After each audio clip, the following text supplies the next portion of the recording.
I would like for people to open their minds and understand that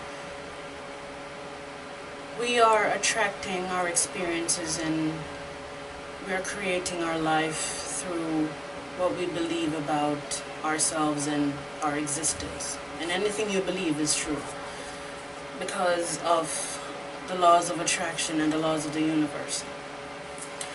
Now, I had suggested earlier that I have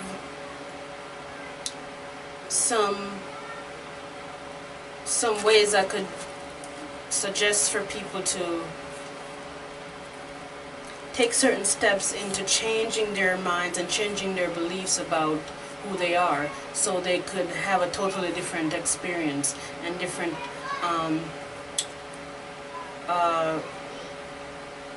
your overall experience when it comes to racism and who you are racially and ethnically. So these steps, these are ways for you to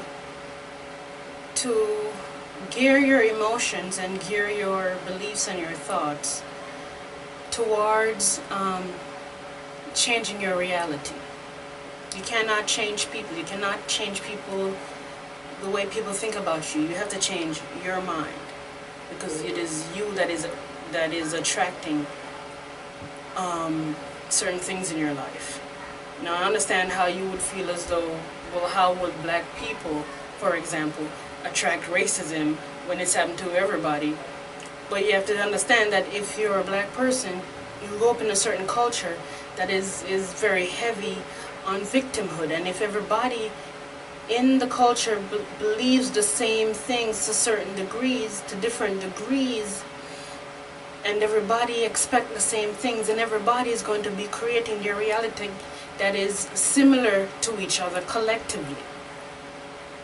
So law of attraction does not apply just to one person, and it's not just pertaining to you attracting what you want. You also attract what you don't want, because whatever is going on in your mind is what's going to show up in you. So whatever is showing up in your reality, whatever is showing up in your life, you've attracted it.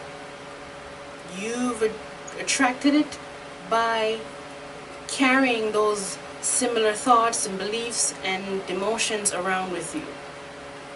So in order to create a different existence, you're going to have to, I'm speaking to black people in this case, change your beliefs about who you are, particularly your beliefs about victimhood. So this first step that I'm going to describe, I'm going to be reading it from my book because I can't remember it all out of my top of my head. This first step is for black people, and everything else is pretty much for everyone to do. You're going to have to find ways to get out of your victim mind state, black people. Change your beliefs about victimhood and you being a victim. Maybe you don't think yourself as a victim, but if you believe that this system is against you, and you believe that you're black and certain things are going to happen to you because you're black, that is victimhood. So you want to really go into your mind and find out and really explore the different beliefs that you have about who you are in the society, and seek to change these beliefs. A good way to change a belief is to train your mind to think something different.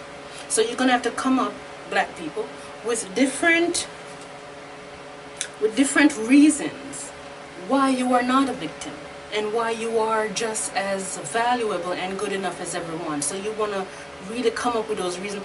I would suggest that you write them down and you read them as often as possible. This is how you train your mind to create a whole nother belief system and the belief systems in your mind and create a different reality for yourself. So you change these beliefs by finding reasons why you are not a victim of racism and why you are not a victim of slavery. And find different write down, how are you free? How do you believe you are free? how you believe you are valuable just like everybody else. Find these, come up with these beliefs and these thoughts, and you write them down and train your mind. Now, some of you might believe these things are just maybe too technical for you to be doing, but there is, like I said before, there is no other way to really solve the problem of racism. You're just going to have to work with your personal beliefs. Change your reality, and your reality will change. Now, for everybody else, people, you're going to have to stop lying to yourselves. This is for everybody now. Black people, white people, and everybody in between. Stop lying to yourselves about how you feel about other people. Like I said before, we are all racially prejudiced to some degree. And it's not possible to be in this society and not feel some level of prejudice. So everyone is prejudiced. So the first thing you have to do is acknowledge this fact within yourself. Acknowledge it. Look yourself in the mirror and say, I'm acknowledging that I feel prejudice towards a certain people. Forget about politically correctness. Forget about politically correctness. Don't try to be politically correct now. Okay? Because this is exactly what is causing racism and super negative effects of racism to increase on a covert level. Okay? Now, number 2, you think about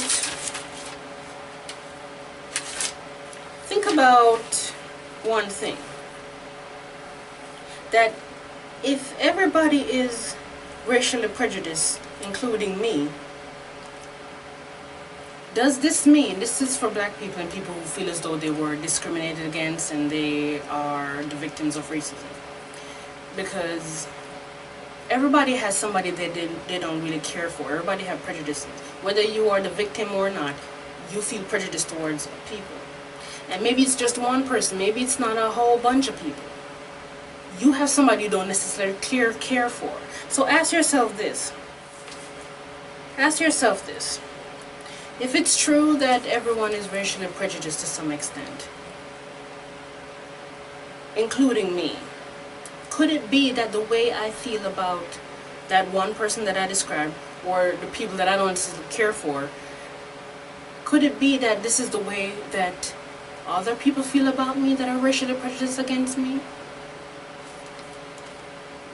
This should make it easier for you to understand that people aren't very different than you are. This will make it easier for you to understand why people feel certain negative feelings. This will help you to see yourself in each other, and thus give rise to more empathy, to more sympathy, more solidarity, understanding, and connection. Then I want you to think about that question, that if I have somebody I don't like, could it mean that that's the way that people who don't like me, could it be that that's the way they feel about me? Think about the question. Try to think about anyone you don't care for. Not necessarily a whole group. Like I said before, maybe it's just one person. And try as hard as you can to like them. You will see that no matter what you do, you cannot just decide to like people. You cannot like something you don't like. You cannot like something. You can't love something you don't love. You can't accept something you don't accept. Okay?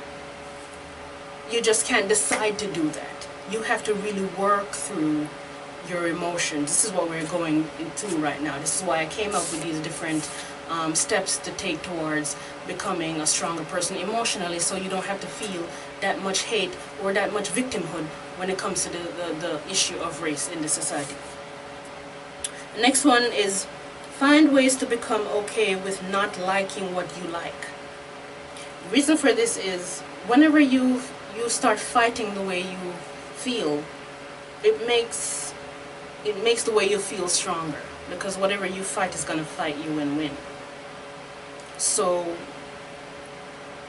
don't fight it. You're going to have to find a way to become okay with it. When you find ways to become okay with the way you feel, it means you're finding ways to become okay with yourself. And this makes it easier for you to accept yourself, and that self-acceptance means acceptance right across the board. It'll be easy for you to accept other people. Now, the next one is write down everything you hate about certain group. Come up with reasons why it's okay for them to be that way. Okay, come up with reasons why. Say, for example, you don't like Mexicans, and you stereotype Mexicans a certain way. Write down certain reasons. Come up with reasons why it's okay for them to be the way they are. Why is it good and okay for them to be who they are? Okay, you're doing these things because you're training your mind to have stronger, more loving beliefs about others and yourself. Next one is write down, how is this person just like me? How are we one? How are we connected? Come up with different reasons how this person is me. Try to see yourself in other people. And this goes back to when you ask yourself, maybe people who are prejudiced against me, maybe they feel the way I feel about people that I'm prejudiced against. This way, you get to see yourself. You get to see yourself in other people,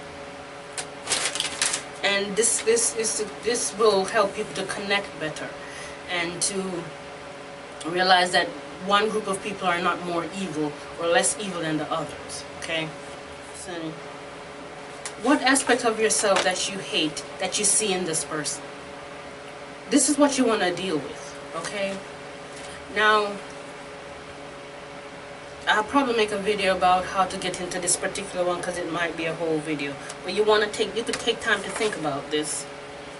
What do I hate about myself that I see in this person? When you find that out, you could work on that. So these are some, I believe, would be very effective ways for people who are experiencing the negative effects of racism in this life. This is pretty much, well, it's not the only thing we could do, but approaching racism and any political issue on the emotional level is the only way, because you cannot change people by laws, you cannot change people by policies, and politically correctness cannot change people's feelings. These things, if anything, make it stronger, so we have to deal with our emotions. So I hope you find these different methods effective, and I hope they work out for you to some extent, and good luck.